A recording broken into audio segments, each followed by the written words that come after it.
Guess what? Windows 10 is now officially dead, so today I'm going to switch to Linux Mint.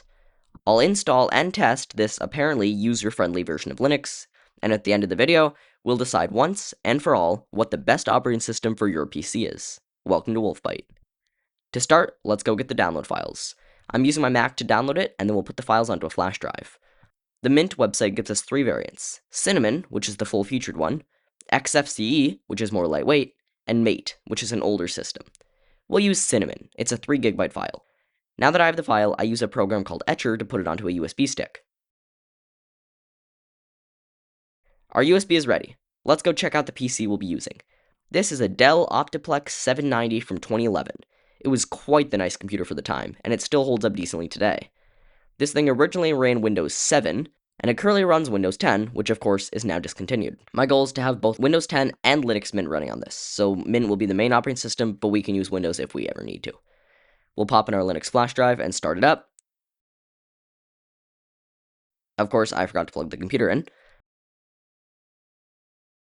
Now we can smash the F12 key to enter the BIOS, and here we are. The BIOS is basically just where you configure your settings before the PC starts up.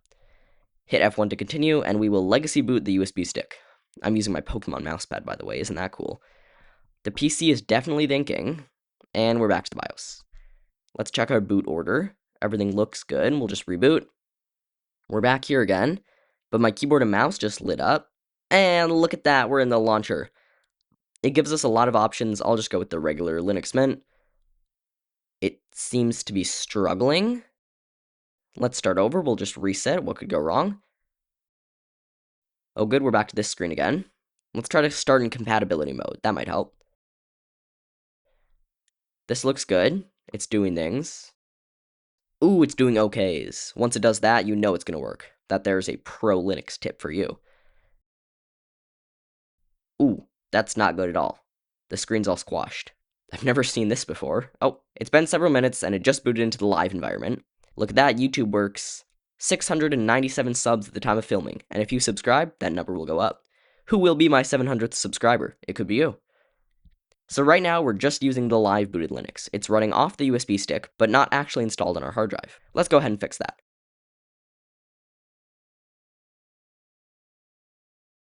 It's starting, we're getting mostly OKs. Oh, and one fail. Hopefully that's not an issue. We'll just ignore it, and it won't be.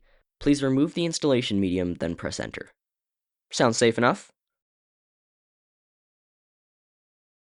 Alright, it's been 15 minutes. It booted up perfectly, and I installed OBS, so now we can set it up and start looking around.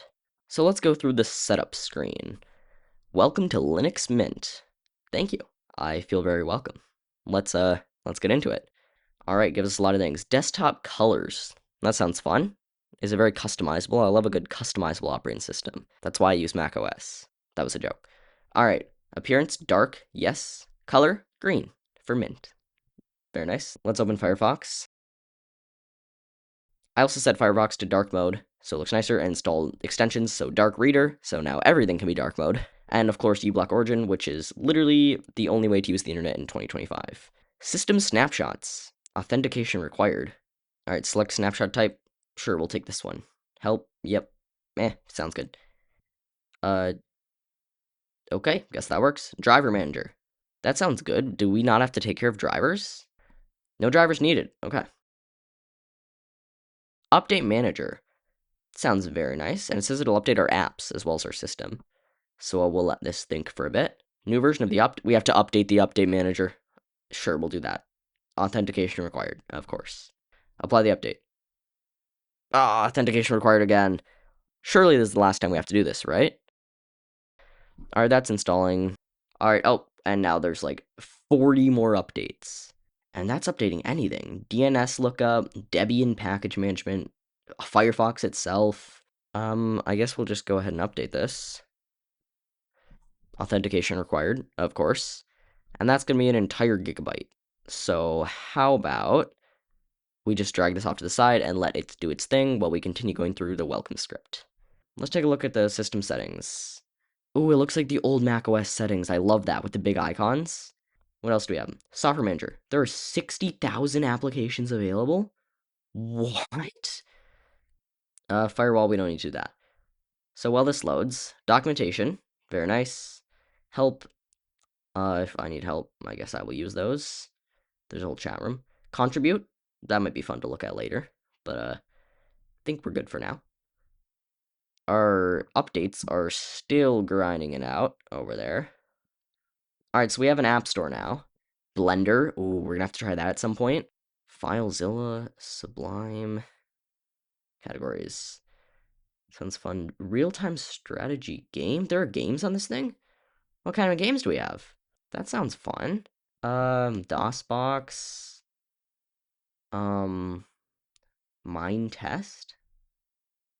Sounds kind of fun. I just paused and came back for a minute, and our updates are all done, so we can go ahead and close that. Let's keep looking through the application list. Looks like we have a lot of options. Let's go ahead and install Mind Test. I won't be trying out any applications in this video. I'm just going to see what all we can get. Mind Test sounds very fun. Let's install that. Authentication required. I'm getting very tired of authentication required. That ironically rhymed. Wow. Man, Linux is doing something to my brain. DES is on here. That's a DS emulator that I probably just terribly mispronounced. Steam is on here. With whatever it's called, Proton. Yeah, you can play games on Linux with Proton. It's kind of fun.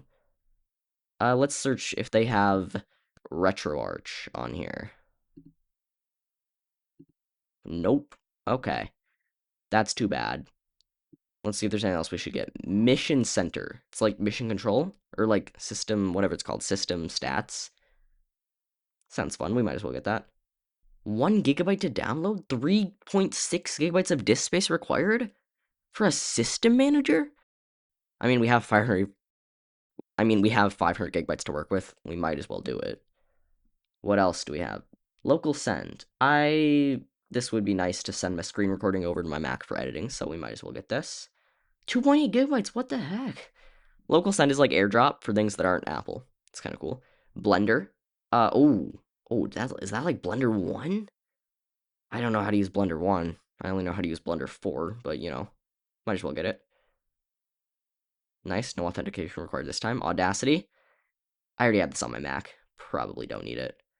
What else? OBS Studio, we could have just installed here. I installed via the terminal, which was a pain and a half.